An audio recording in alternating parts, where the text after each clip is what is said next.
Yeah, I think that score is a pretty fair day. It was challenging for the batting group with the starting and stopping. I think the fact that the partnership's all sort of 20, 30, 40, 20, 30 is indicative of the surface. There's a lot of good balls out there. And if we can push that close to 300, we think that's a very good score. I mean, obviously with the rain breaks, the messaging is about switching back on, which is difficult to do, and you almost got to start again every time. But I thought the guys did, by and large, they did very well today.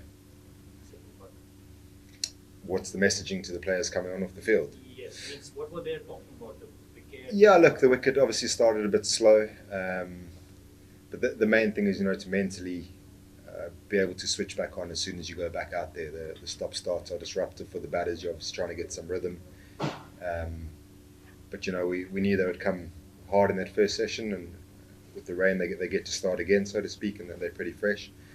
So just switching on. Actually, I thought Sai played really nicely. There's obviously two really good balls in that last spell from Josh Tongue.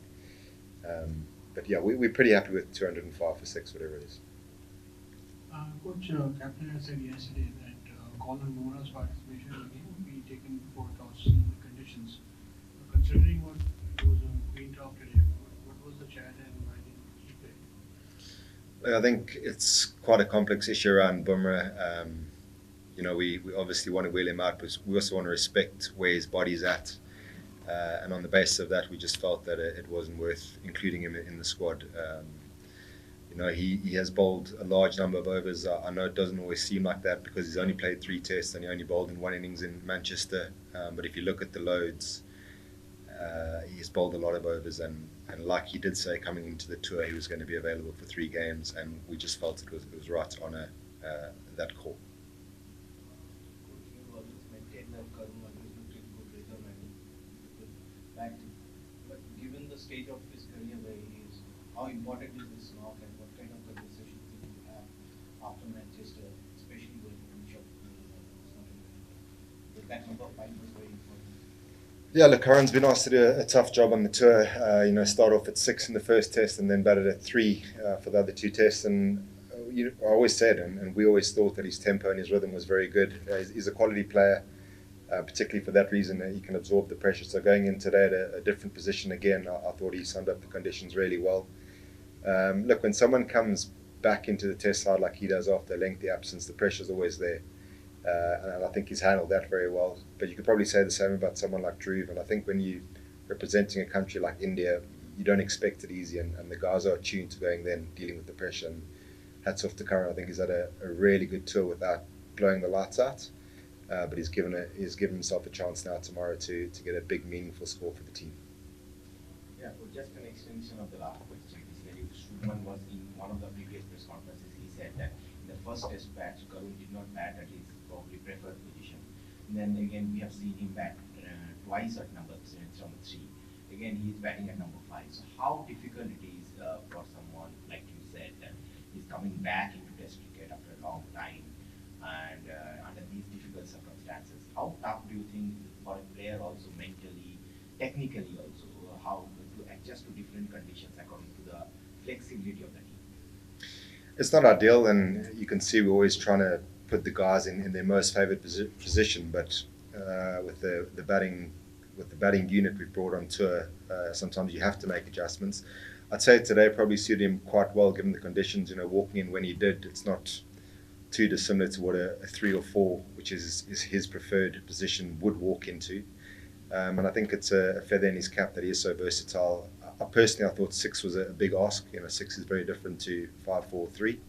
And given the way that we could play it and how early he got to the crease today, I think it actually suited him nicely. But he's never complained. The messaging's always the same. It's the team that comes first. What job can you do for the team? And he just cracks on with it. And like everyone else, he just wants to give his best and play as much Test cricket as he can. Last thing, yeah. And how frustrating is it that your informed batter is also the captain of the team, gets himself in and then runs himself out in conditions such as these? I'm assuming not as frustrating as it is for him. He's in the touch of his life again today. He made batting look really easy for the 40 minutes or whatever he was out there. But these mistakes do happen. England actually bowled nicely in that little spell, and one of the things we did speak about in the breaks is how well we were accumulating because it didn't look easy to hit boundaries there. And I thought all the batters today accumulated really well around the stumps. So I guess it's getting that balance right of trying to keep the pressure on the bowlers and the fielders and taking the runs where you can. But that's a misjudgment of a run, and I think given what he's done in the first 4 tests, we'll let him get away with that one. Ryan, just for the conditions, from the outside, it seems like this already could be a good score. But you would be better equipped to tell us because you would know what to expect from this pitch tomorrow and the day after. Is the movement expected to die down anytime soon, which might not make it look as good as it seems to be right now? And the other thing is, just as a batter facing somebody like Josh Down, who can kind of spray the ball around and then come with balls that are bordering on the unplayable. He's bowled 4 or 5 such balls in the series. How's that? Yeah, look, I think when you set out for a tour of England, you expect conditions closer to this than what we've seen in the first 4 tests. How do I think conditions will play out over the next 4 days? I think it's got a lot to do with the overhead conditions. If it stays cloudy, I think the ball will continue to do what it's done. I think the bowlers' landings were quite tricky today as well. I thought all the England bowlers struggled with that, and that's maybe why you saw some inconsistency. But it actually makes it very challenging when someone bowls like Josh did today. He's a very good bowler when you don't know what's coming down as a batter, and he's bowled a couple of absolute jaffers in there and got 2 big wickets.